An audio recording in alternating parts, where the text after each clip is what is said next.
सर्वसुन्दरम् तिलकलक्षणम् चञ्चलेक्षणम्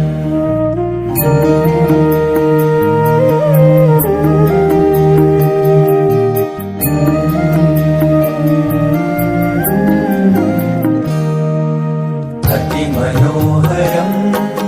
सर्वसुन्दरम् तिलकलक्षणम् चञ्चलेक्षणम् विबुधवन्दितम् स्वामिनाथ ते वपुरिहास्तु